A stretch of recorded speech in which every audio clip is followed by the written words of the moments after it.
여러분, 다음 회차에서 드디어 율림 로펌을 뒤흔들던 거대한 부패의 실체가 만천하에 드러난다고요? 진짜 소름 돋아. 윤석군 변호사가 의뢰인을 가장한 범죄자에게 습격당하고 우리 강효민이가 절체절명의 위기에 처한 석군이를 극적으로 구해낸다는 거예요. 와, 정의의 심판. 그 마지막 페이지가 곧 펼쳐진다니까요? 지난주 에스콰이어 9회하고 10회 봤는데 아니 진짜 예측 불가의 연속이었잖아요. 살 자격에 대한 재판이라는 묵직한 화두도 던졌고 근데 학폭 피해자 변호 얘기부터 할까? 아니다. 순서대로 가자. 우리 강효민 변호사가 눈부신 성상을 보여줬고 율림 로펌 내부 권력 다툼은 완전 복잡해졌어요. 그리고 로맨스 불씨도 뜨겁게 타올랐다고요. 오늘은 지난 두 회차 핵심을 다시 짚어보고 이제 최종의 향해 달려가는 에스콰이어 예측 시나리오를 심층 분석해 볼 거예요. 과연 제 예측이 맞을지 여러분 생각은 어떠신가요? 먼저 우리를 완전 긴장시켰던 9회부터 복귀해 볼게요. 대학병원 응급실에 7세 여아 납치 성폭행범 김병수가 실려왔는데 진짜 충격적이었어요. 최지수 교수가 과거에 살 가치가 없는 놈이라며 치료를 거부했던 바로 그 인물이었거든요.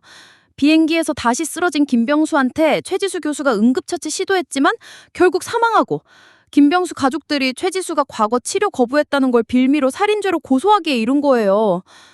우리 율림 송무팀이 최지수 교수 변호를 맡아서 그녀의 응급처치와 김병수 사망 사이에 직접적인 인과관계가 없다는 걸 입증하려고 했잖아요. 강효민 변호사가 이름이 너무 길어. 효민이가 김병수한테 혈관형 엘러스 달로스 증후군? 뭔가 되게 어려운 희귀 유전병이 있었다는 걸 밝혀냈어요. 사망 원인이 그 병이랑 깊은 관련이 있다는 의견서를 검찰에 제출했고 담당 검사가 최지수한테 살해 의도로 없었다는 걸 확인하고 부검 결과 및 변호인 의견서 통해서 그 유전병이 사망 원인이라는 걸 인정하며 불기초 처분 내렸어요. 윤석군 변호사가 이 사건이 단순히 법정 승리가 아니라 여러 사람들 마음속에서 살 자격에 대한 재판이 벌어졌다고 말했는데 이 대사 진짜 소름 돋았어요. 김병수 아동 성범죄 담당 검사부터 국립수사연구원 부검의, 김병수 가족 측 변호인까지 수많은 사람이 침묵 속에 김병수 죽음을 유전병으로 결론짓고 최지수 무죄를 돕는 데 기여했다는 거잖아요. 윤석훈이 선배 의사 찾아가서 김병수 유전병 사정 정보 물었고 선배 의사가 최지수가 몰랐을 거라고 답해줬고 말 그대로 정의 구현을 위한 숨은 노력들이 빛을 발한 순간이었어요. 그리고 율림 로펌이 권나연 대표의 본격적인 구조조정에 착수했잖아요. 월급 루팡 직원들을 파트너 변호사로 승진시키는 파격 행보 뒤에는 사건 수임이 없으면 수익이 없다는 계약 조항을 이용해서 그들을 내보내려는 영리한 전략이 숨어 있었어요. 권나연 변호사 과거 비하인드 스토리도 나왔는데 그녀를 중견기업 사내 변호사로 좌천시킨 하이니코어 사건 대표 이성빈을 우연히 만나게 되고 이 대표가 블루스톤 펀드로부터 150억 원대 대출받았다가 회사를 빼앗긴 상황이었거든요. 권나연이 계약서에서 독소 조항 확인하고 율림의 고승철 대표 변호사가 이 사건에 깊게 개입되어 있다는 합리적인 의심을 하게 되는 율림의 거대한 부패 그림자가 점점 선명해지는 느낌이었어요. 로맨스도 빼놓을 수 없죠. 강효민이가 최호연 쌍둥이 동생들을 윤석근 변호사랑 함께 돌보면서 그의 다정하고 스윗한 모습에 매력을 느끼고 살짝 빠져드는 듯한 분위기를 진짜 설렜어요. 이진호 변호사는 허민정 변호사한테 사랑을 고백하며 다가갔지만 허민정이는 여전히 그를 피하는 모습이었고 다음은 10회. 이거 진짜 대박 에피소드였어요. 강효민 변호사가 드라마 시작 이래 처음으로 형사사건 변호를 하게 되는 피고인이 학창시절 학폭 피해자였던 김영미, 개명 전에는 김소윤이었어요. 김영미가 전교 1등 수재였지만 지독한 학폭 때문에 자퇴하고 학폭 고통 때문에 정신과 약까지 먹미 힘든 삶을 살았다고 그녀가 가해자 최소윤을 둔기로 때린 후 무단 횡단 중이던 최소윤을 차로 치어 사망하게 한 혐의로 살인죄를 고소하기에 이른 거예요. 처음에는 강효민이가 김영미를 알아보지 못했는데 최소윤 엄마가 로펌에서 난동을 부리는 걸 보고서야 김영미가 과거 학폭 피해자 김소윤이었다는 걸 기억해내는 이 장면에서 진짜 가슴이 아팠어요. 학폭 피해자가 결국 살인 용의자가 된 현실에 강효민이 엄청난 죄책감을 느꼈잖아요. 사실 강효민이랑 엄마 최은희가 과거에 이 사건의 방관자였는데 최은희가 최소윤이 이사장 딸이고 학폭위가 열리면 강효민한테 피해가 갈까봐 사건을 덮은 거거든요. 강효민이 제가 방관자로서 책임이 있다고 생각합니다 라고 말하며 변호를 결심했을 때 진짜 울컥했어요. 법정에서 검찰이 김영미의 두 사건을 연속된 살인행위로 보고 징역 25년을 구형했는데 강효민 변호사가 사건을 둔기로 인한 상해 사건과 교통사고로 인한 사망 사건으로 나눠서 주장했어요. 결정적인 증거들이 김영미 학폭 영상, 동급생 84명의 탄원서, 그리고 강효민 엄마 최은희가 제공한 CCTV와 자료들이 김영미가 억울한 피해자였다는 걸 밝히는 데 큰 역할을 했고요. 심지어 최은희가 김영미 수임료를 대신 내주고 강효민이 법정에서 유리한 사실관계를 찾게 자료를 보내며 도움까지 주기에요. 그 결과 법원이 강효민의 주장을 받아들여서 살인죄는 무죄 판결 내리고 상해죄랑 치사 혐의만 인정하며 징역 2년을 선고했어요. 와, 진짜 강효민이가 변호사로서 한 단계 성장하는 순간이었죠. 윤석근 변호사 칭찬에 강효민이 기분 좋아 보였다고요. 허민정 변호사 얘기도 해야겠다. 딸 최수연이 일하는 카페에서 억울한 상황 당하자 민정이가 직접 나서서 딸을 도와줬어요. 그리고 엄마라고 부르는 딸한테 율림 변호사 명함을 건네면서 딸과의 관계 회복에 작은 전환점을 마련했고, 여러분이 가장 궁금해했을 허민정과 이진우의 관계, 팀 회식 후 술에 취한 두 사람이 결국 키스하며 함께 밤을 보내게 되면서 이제 두 사람 관계는 정말 돌이킬 수 없는 단계에 접어들었어요. 와, 드디어 터졌구나 싶었죠. 윤석근 변호사의 따뜻한 면모도 돋보였는데 친엄마 사기로 집 보증금 2천만 원을 합의금으로 다 줘야 할 위기에 처한 최호연 변호사한테 쌍둥이 옷을 선물하고 회사 대출 지원 혜택을 알려줬어요. 그리고 살다가 기댈 어른이 필요하면 언제든 찾아오라는 따뜻한 말까지. 진짜 훈훈했어요. 마지막으로 최종 빌런 고승철 대표 변호사의 계략이 본격적으로 드러났잖아요.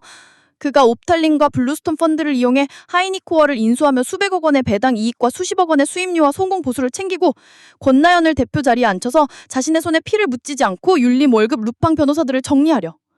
조직 계약이 예상보다 빠르게 진행되자 고승철이 하두식을 통해 법률 보조인 최용근을 권나연한테 접근시켜 함정을 파는 악략한 계획까지 꾸몄어요.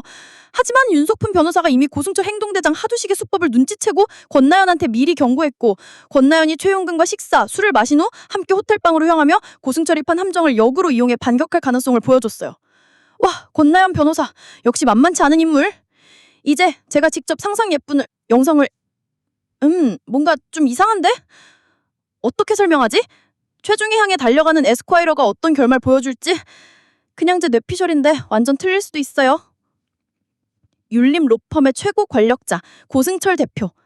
그의 은밀한 사무실에 벽면 가득 채워진 복잡한 다이오그램과 수십 년간 얽혀온 검은 거래의 흔적들이 있을 것 같은데 윤석근 변호사와 강효민 변호사가 밤샘 잔료 분석 끝에 마침내 그 단서를 찾아낼 것 같아요. 아마도 확신은 못하겠지만 이건 상상 이상일 거예요. 율림 로펌 전체를 뒤흔들고도 남을 규모라고 윤석훈이 뭔가 나직하게 말할 것 같고, 강효민은 떨리는 목소리로 이 검은 돈의 뿌리가 생각보다 훨씬 깊다는 식으로. 이거 말이 너무 큰가? 고승철의 몰락은 피할 수 없을 것 같긴 한데 잠깐, 그런데 이 모든 부패의 진짜 설계자가 따로 있었다는? 이건 내 추측인데 고승철 뒤에 숨어서 거대한 네트워크를 조종하던 로펌의 고문 변호사 고태섭이 있을지도. 아마 윤석근 변호사가 민사소송서를 검토 중에 발견한 해외 송금 흔적이랑 강효민 변호사의 치밀한 데이터 분석 능력으로 스위스에 숨겨진 비밀 계좌를 찾아내면서 그 모든 진실이 율림의 창립자까지 연루됐다는 설까지 돌고 있는데 너무 복잡해. 윤석근 변호사한테 닥쳐올 최대 위기, 의뢰인을 가장한 범죄자한테 습격당하고 납치될 수 모른다는, 확신은 못하겠지만 그의 반려견 해시마저도 표적이 될 수 있다는 암시가 있던데 바로 이때 강효민 변호사가 영웅처럼 나타나서 그를 구해낼 거라는. 그동안 윤석훈이 강효민을 도왔다면 이제는 강효민이 석훈을 지킬 차례라는 이 극적인 순간이 두 사람 관계의 전환점이 될 거라고. 근데 내가 너무 로맨스에 빠져있는 건가? 단순한 선후배 관계를 넘어 서로의 가장 소중한 존재가 되는 순간을. 제발 그랬으면 좋겠어. 권나연 대표의 통쾌한 반격도 고승철이 파놓은 함정을 역으로 이용해 그에게 결정적인 한 방을 날릴 것 같은데, 과거 권나연을 좌천시킨 하이니코어 인수 비리의 사건의 핵심 증거가 마침내 공개될 때 고승철의 거대한 담합구조가 송두리째 흔들릴 것 같아요. 이 통쾌한 복수극음? 이런 전개일까? 아니야, 너무 뻔한가?